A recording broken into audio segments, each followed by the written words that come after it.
welcome everybody. My name is Marilee Burnett. I am your tarot reader back with the messages for January 6th of 2025. Are you remembering to change the date as you write that out or type it out on your documents?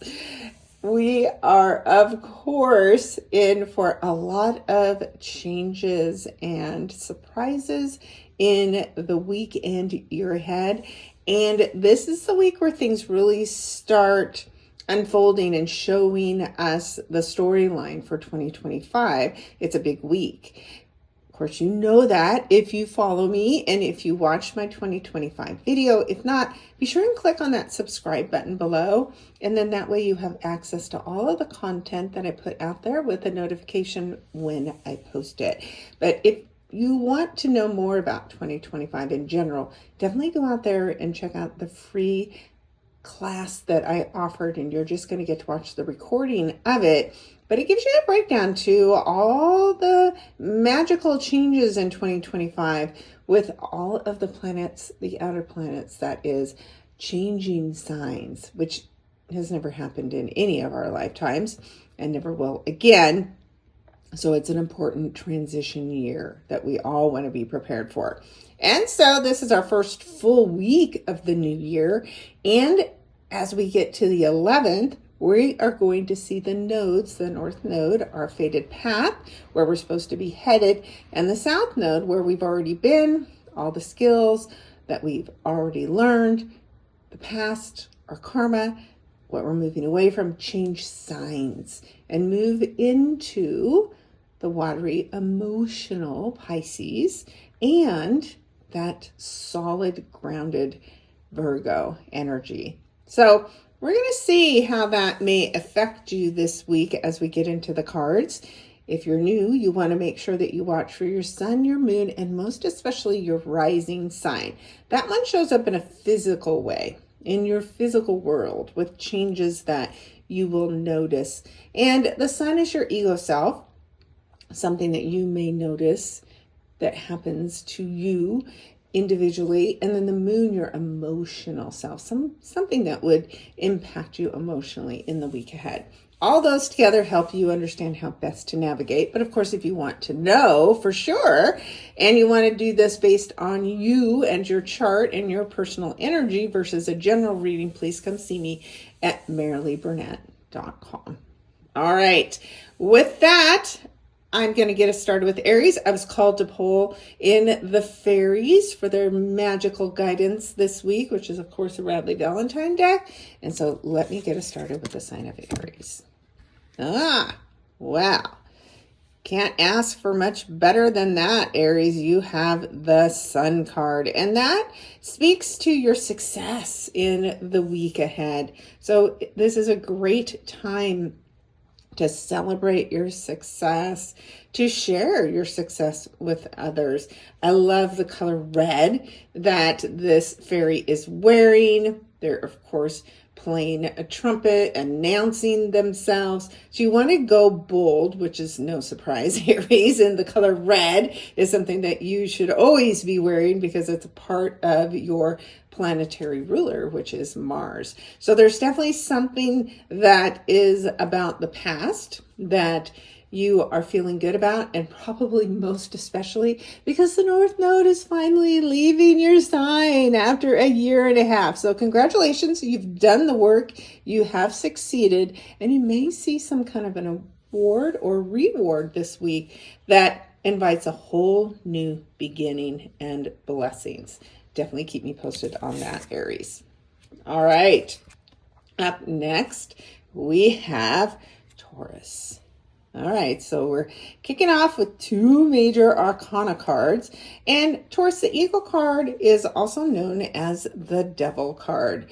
And I like it being considered the ego self, right? Because the ego self is what we feel like we are trapped by and attached to, and we couldn't possibly live without, right? That way of thinking always keeps us stuck and trapped. So there is something that you will be guided to this week to become aware of and realize the situation or the way of thinking is just that. It's a trap and it's keeping you stuck.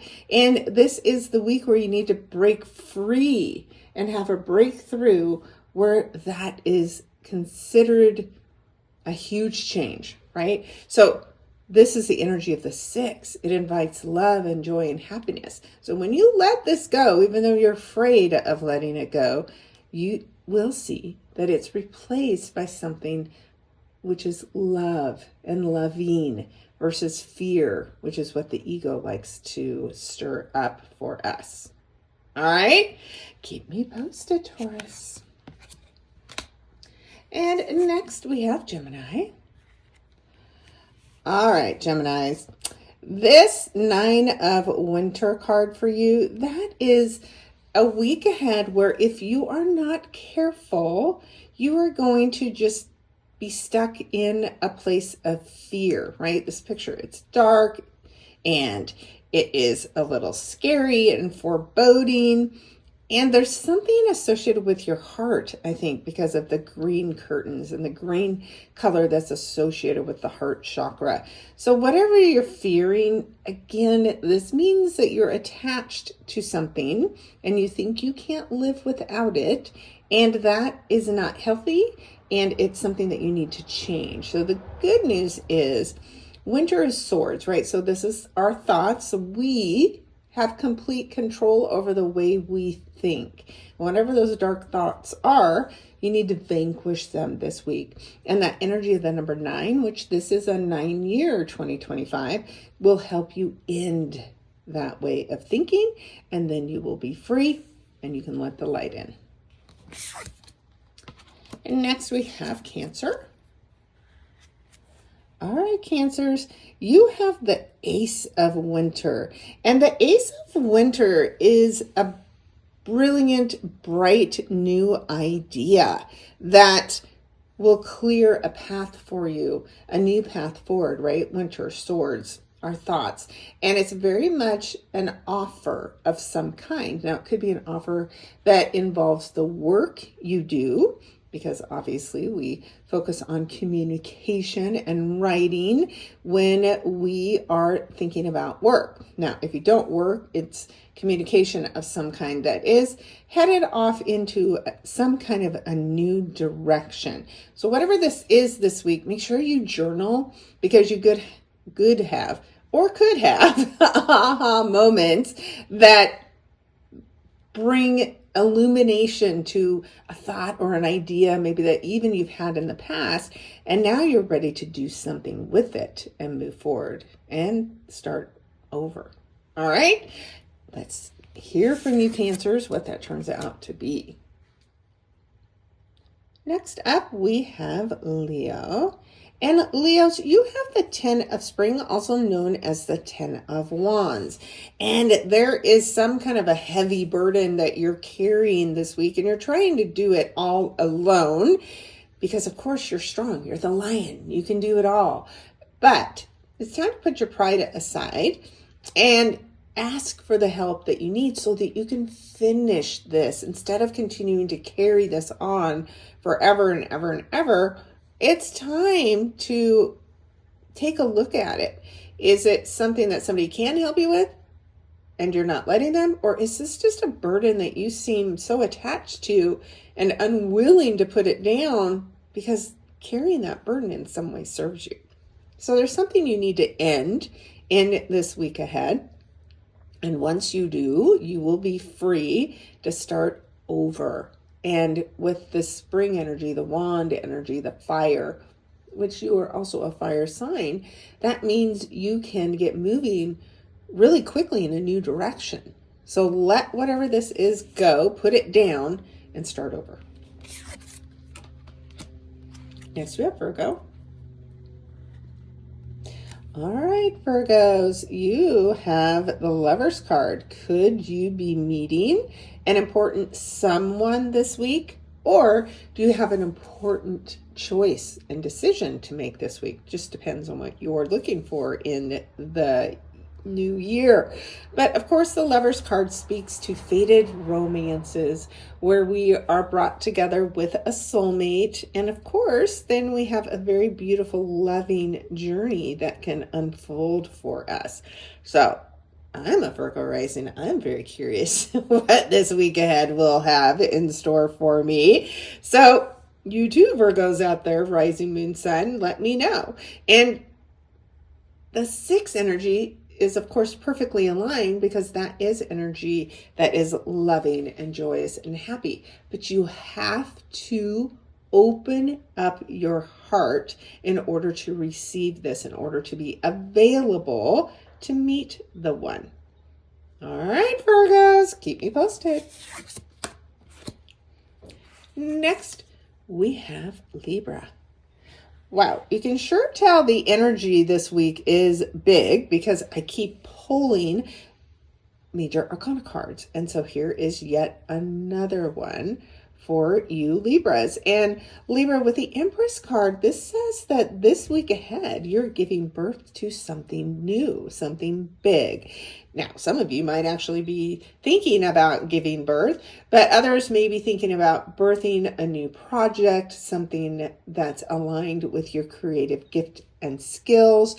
Of course, this green in this picture makes me think about money and finances and opportunity that come in for you. So open yourself up. I might recommend that you Libras also wear the color green to attract in whatever this opportunity is. Also, do things that are creative. Design, paint, sing, play music. Do something that helps you align with creativity, and then watch what unfolds, because that's the number 3. It is about being creative. It's about creation. It's about your creator. So there's something about that gift that you have that will unfold for you this week. Next, we have Scorpio. Okay, I'm telling you, it's just a big week. Scorpios, you, again, another major arcana card. This time it's the World. So this brings some kind of a personal journey and a personal quest to an end for you. And it's a good ending, right? Everybody always says or asks, is it good or is it bad? And like, it's your quest. So whatever your journey was about, maybe you needed to learn something so you could let something go.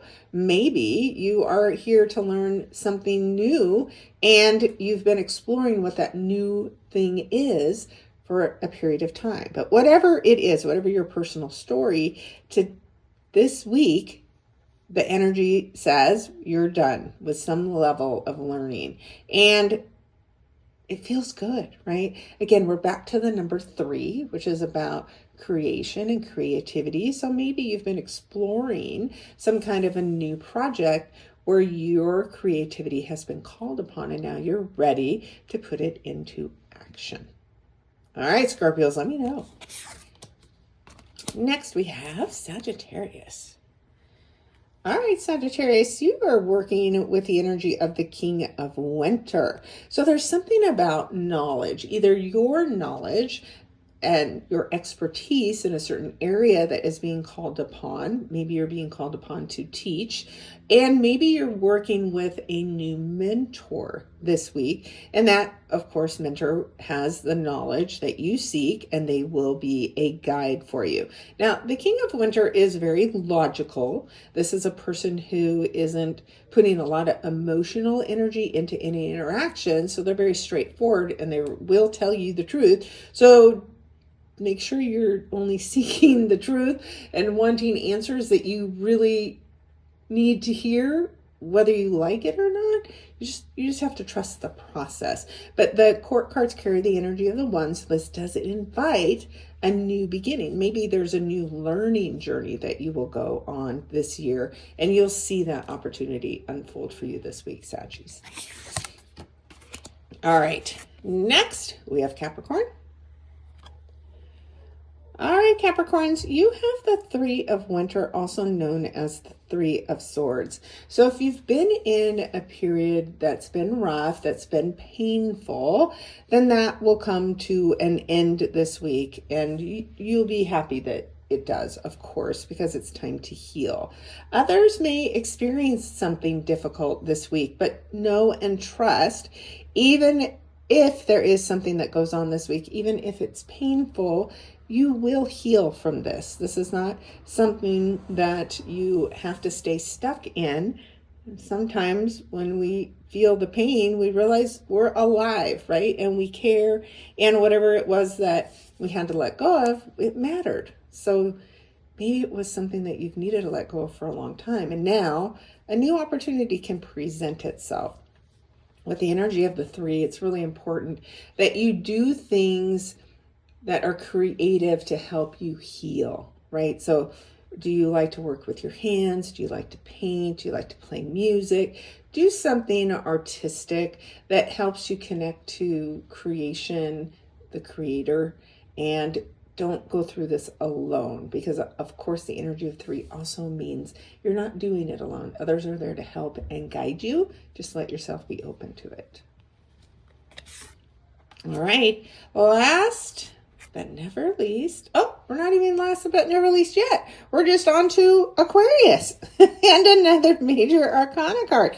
See, new perspectives with the awakening card.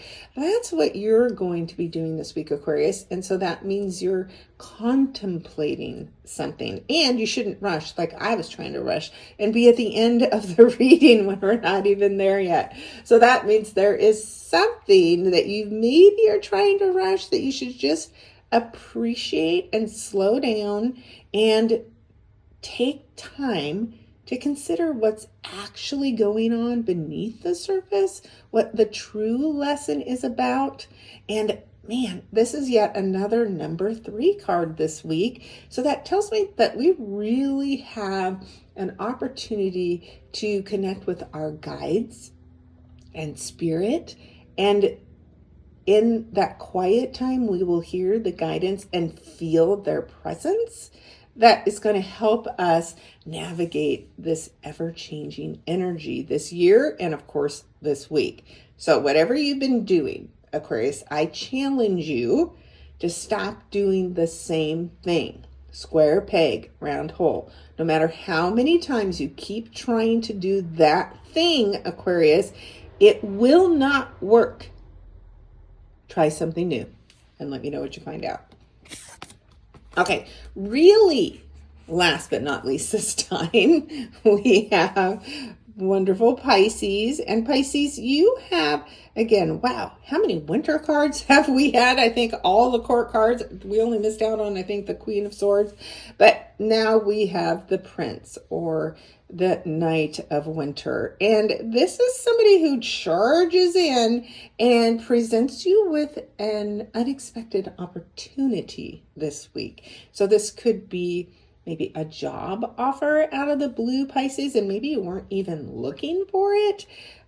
If it's a conversation, this is one that is very direct and sharp, like a sword, and might cut you a little bit. But again, it's something you need to hear and something you need to learn in order to move forward and move ahead. But there is definitely the energy of surprise, this opportunity that comes to you out of nowhere, and then suddenly you're off in a new direction. So again, good time to be journaling this week to connect with the energy of communication, which is everything to do with this Winter and Swords energy. All right. Well, as usual, we have a big week ahead. And if you want to know more, make sure you tune into this week's Astrolesson. I'll talk a lot more there about a lot of changing energy that we have. So again, that tells me the reason why these cards were so many major arcana cards is because it is a big energy week, because we have so much shifting and changing. We have Mercury changing signs, thank God, getting out of the sign of Sagittarius. We have the nodes shifting, ending an 18-month journey through Aries and Libra, which was very challenging. And there's a different kind of challenge that will present itself to us when we're working with Pisces and Virgo energy. We're talking a lot about health and mental health, over the next year and a half. And this is now a water sign and an earth sign. So we're talking about emotions, we're talking about money. We've got all different types of things to navigate. So make sure, if you want to know, I have a free worksheet out there where if you like to be your own astrologer, you can download it and fill it out based on your natal chart, and it'll show you where you're going to have all this work. And man, whatever house you have that Pisces and early Aries energy, it's seeing the bulk of the work. And of course, then that means the Virgo house that is opposite, you will see a lot of work there as well. And of course, if you have personal planets at 29, 0 degrees, within a couple of degrees of either of those planets are getting a lot of work this year as well, especially through the spring. So I'm telling you, I have so many free resources out there, but I also, of course, have sessions that you can book. And I love mixing, of course, tarot and astrology together, because together they show you everything you need to know. All right, so I hope to see some of you soon. Again, my website, MarileeBurnett.com. Check out the Astrolesson that will be posted for this upcoming week as well. And I appreciate each and every one of you. Thank you for spending time with me this week, and I hope to see you back here next week as well. Tell a friend. Take care. And I hope you have an amazing week ahead. Go check out the Astrolesson also on my YouTube channel to see the full week broken down day by day. Take care.